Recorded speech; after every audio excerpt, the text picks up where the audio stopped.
South ఇండియాలోనే అతి తక్కువ ధరలకే నాణ్యమైన రత్నాలని అందించే ఏకైక సంస్థ 6JVR.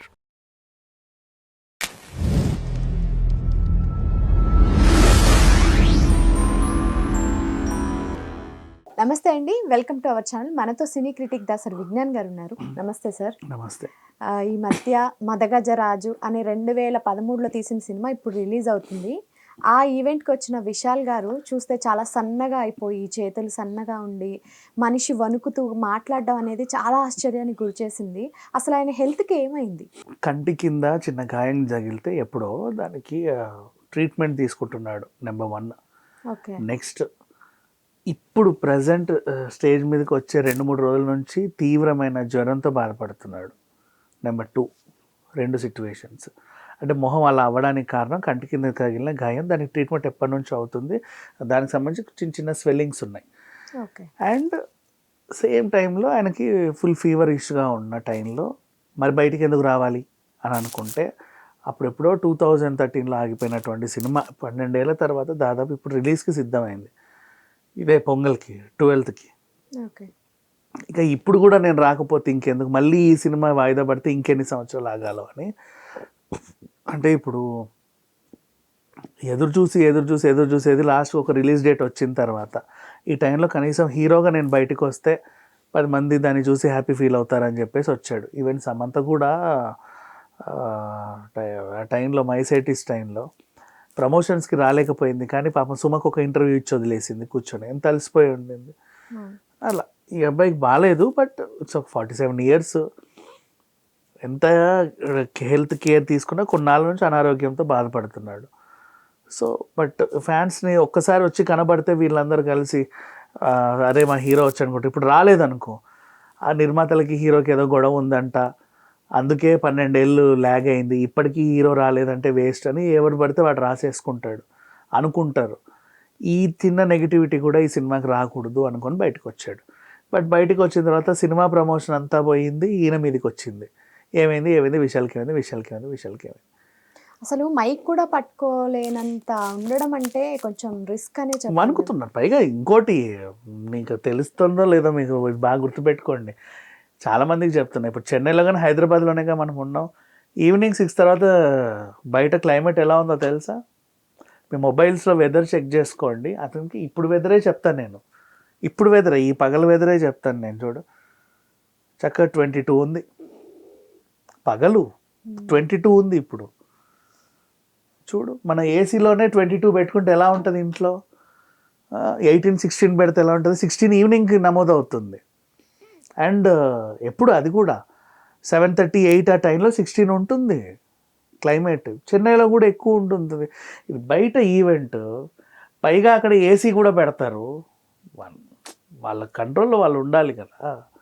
నీకోసం ఏసీ బంద్ చేయమని వీళ్ళు కూడా చెప్పరు, ఎందుకంటే మిగతా వాళ్ళు సఫోకేట్ ఫీల్ అవుతారని. అందుకు ఆ వణుకు. ఆల్రెడీ జ్వరం ఉన్న ఆయనకి చలిలో తీసుకొస్తే వనకరా? జరిగింది అదే, అంతమించి మరీ తీవ్రంగా అసలు ఏదో అయిపోయింది ఆయనకని మాత్రం అందరూ బెంగ పెట్టుకోవాల్సిన అవసరం ఏం లేదు.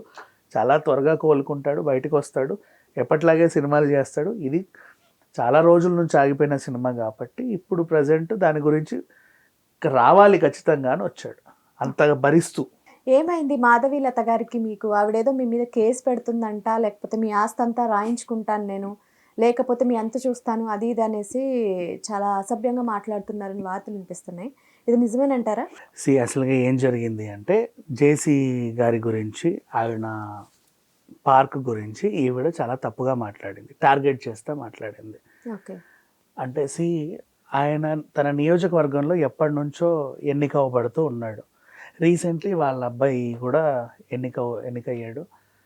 చాలామంది ఆడవాళ్ళ ఫాలోయింగ్ ఉంది వాళ్ళకి నియోజకవర్గంలో. అందరినీ చెల్లెల్లాగా తల్లుల్లాగా ట్రీట్ చేస్తాడు. వాళ్ళకు కూడా వాళ్ళ కుటుంబం మీద అంత నమ్మకం ఉంది. ఆయనకు సంబంధించిన ఒక టెరిటరీని ఈవిడ కావాలని టార్గెట్ చేసి, న్యూ ఇయర్ రాత్రి అక్కడికి వెళ్ళకండి, ఆడవాళ్ళు అక్కడికి వెళ్తే మీకు సేఫ్టీ ఉండదు, అక్కడ గంజాయి తాగే మగాళ్ళు ఉంటారు, మిమ్మల్ని ఏది పడితే అది చేసేస్తారు అని ఒక వాయిస్ రిలీజ్ చేసింది.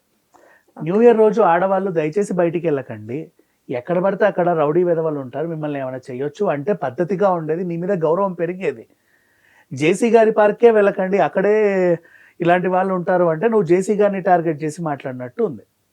నాకు జేసీ గారు ఎవరో కూడా తెలియదు, బేటికి నాకు ఈమె కూడా ఎవరో తెలియదు.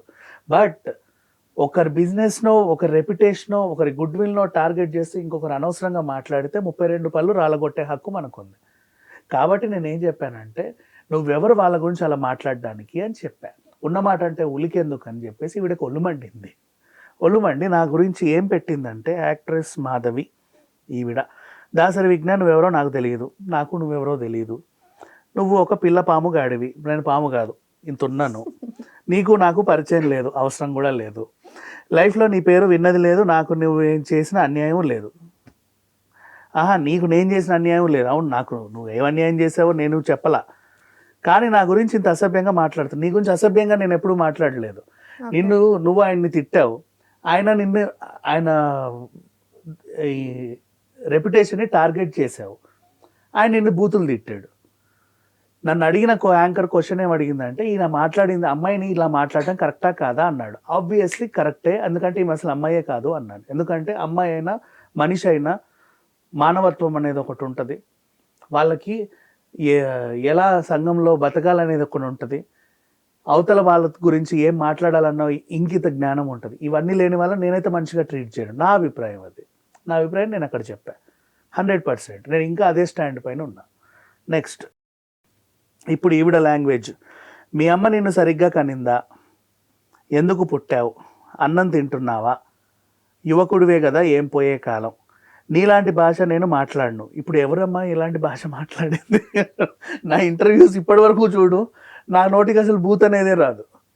నేను కనీసం ఇదేంటి అత్యాచారం కేసు, రేప్ కేసు అని కూడా నా నోటి నుంచి రాక, నేను ఏంటంటే ఏదో జాకెట్ చింపిన కేసులు అని చెప్పేసి అలా మాట్లాడతానే తప్ప, కనీసం ఆడవాళ్ళని ఇలా కూడా నేను ఎప్పుడు మాట్లాడిన దాఖలాలు లేవు ఇప్పటి వరకు. And next, ready for case and defamation suit 2, నీకు ఆస్తి ఉందా, మొత్తం రాయించుకుంటా అంట. ఓహో, అంటే ఇలా రాయించుకుంటున్నావా అందరు ఆస్తులు నువ్వు? ఇప్పటివరకు నాకు అర్థం కాల. లేకున్నా సూ చేస్తాను, ఇది సంగతి. So what is this? ఈ అమ్మాయి ఇప్పుడు నేను ఇది చూడు, మీరు స్క్రోల్ చేయండి, నీకు పంపిస్తా తన ట్వీట్. ఇది ఎక్కడ పెట్టుకుందో ఏంటిది, వాట్సాప్ గ్రూపో లేకపోతే ఇన్స్టాలో ఎన్నో పెట్టింది, అది ఏడబెడతా మనకి ఎందుకులే, కానీ ఇట్ హ్యాపెండ్, జరిగిన సిచ్యువేషన్ ఇది. మాధవి గురించి నేను ఎప్పుడూ ఎక్కడ తప్పుగా అయితే మాట్లాడలేదు. ఇప్పుడు మాట్లాడింది కూడా అసలు తప్పే కాదు.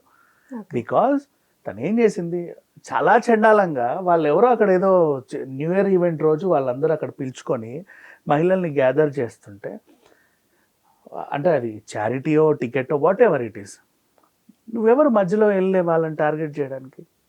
నీకు అసలు ఏం అధికారం ఉంది వాళ్ళపైన ఇంత మాట్లాడడానికి? ఇది తను చేసిన పని. కాబట్టి ఆ టాపిక్ గురించి మాట్లాడాం.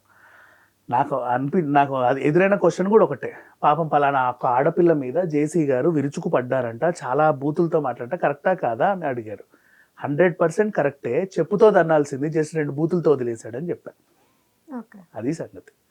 ఎప్పుడు ఎవరికి అధికారం లేదమ్మా, నీకైనా నాకైనా సరే, ఎదురింటికి వెళ్ళి పక్కింటికి వెళ్ళి వాళ్ళ గురించి వీళ్ళ గురించి మాట్లాడే హక్కు ఎవరికీ లేదు, ఎప్పుడు కానీ ఎవరికీ లేదు. మాట్లాడకూడదు, తప్పది 100%. అది కావాలని టార్గెట్ చేయకూడదు.